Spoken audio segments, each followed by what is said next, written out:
2025 সালে আশুরার রোজা কবে, কত তারিখে এবং কী বারে, আশুরার রোজা কয়টি রাখব?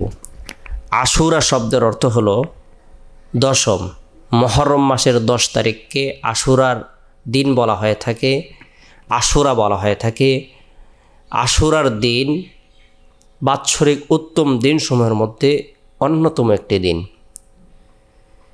আশুরার দিনের তাৎপর্য, আশুরার দিনের মাহাত্ম্য, আশুরার দিনের ফজিলত অনেক বেশি।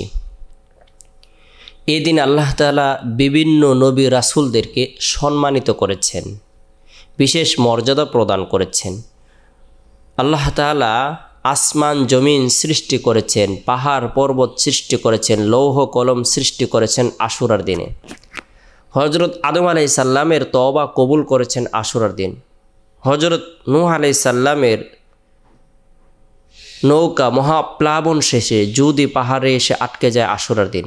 হযরত মূসা আলাইহিস সালামকে আল্লাহ তাআলা বিজয়ী দান করেছেন আশুরার দিন। ফেরাউনকে চুবিয়ে মেরেছেন, ডুবিয়ে মেরেছেন আশুরার দিন। আল্লাহ তাআলা এই দিনের বিশেষ ফজিলত রেখেছেন।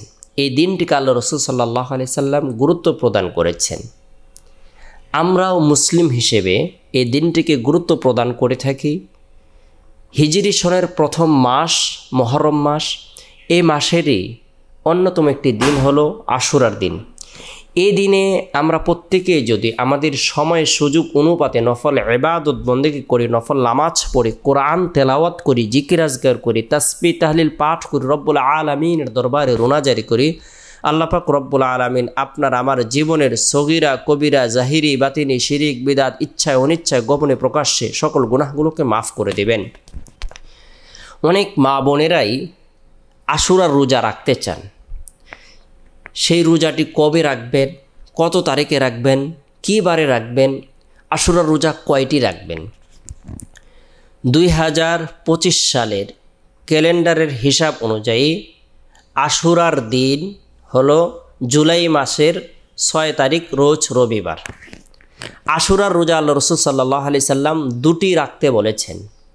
আল্লাহ রাসূল সাল্লাল্লাহু আলাইহি সাল্লাম বলেছেন, তোমরা 10 মুহররম আশুরার দিন নফল রোজা রাখো এবং ইহুদিদের বিরুদ্ধাচরণ করো। ইহুদিরা শুধুমাত্র একটি রোজা রাখে, তোমরা তাদের বিপরীত করে দুটি রোজা রাখো। 9 মুহররম এবং 10 মুহররম মিলে তোমরা আশুরার রোজা দুটি রাখো, অথবা 10 মুহররম এবং 11 মুহররম মিলে তোমরা আশুরার রোজা দুটি রাখো।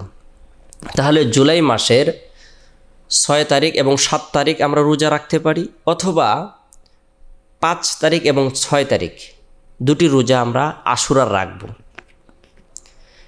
আর আশুরার রোজা যে ব্যক্তি রাখবে, আল্লাহ তাআলা তার পূর্ববর্তী এবং পরবর্তী বছরের গুনাহকে মাফ করে দিবেন। আল্লাহ পাক রব্বুল আলামিন তার পদমর্যাদাকে বৃদ্ধি করে দিবেন। আল্লাহ তাআলা তার দোয়াকে কবুল করবেন। নবী রাসূলদেরকে যেভাবে সম্মানিত করেছেন, আল্লাহ তাআলা এই ইবাদতের বরকতে তাদেরকেও সম্মানিত করবেন, তাদের বিশেষ মর্যাদা প্রদান করবেন। আল্লাহ তাআলা আমাদের সকলকে আশুরার রোজা রাখার এবং মুহররম মাসটিকে গুরুত্ব প্রদান করার, হিজরি সন হিসেবে মুহররম মাসের তাৎপর্য বোঝার, আমল করার তৌফিক দান করুক। সকলে ভালো থাকুন, সুস্থ থাকুন, সকলে সুস্বাস্থ্য কামনা করে শেষ করছি। আসসালামু আলাইকুম ওয়া রাহমাতুল্লাহ।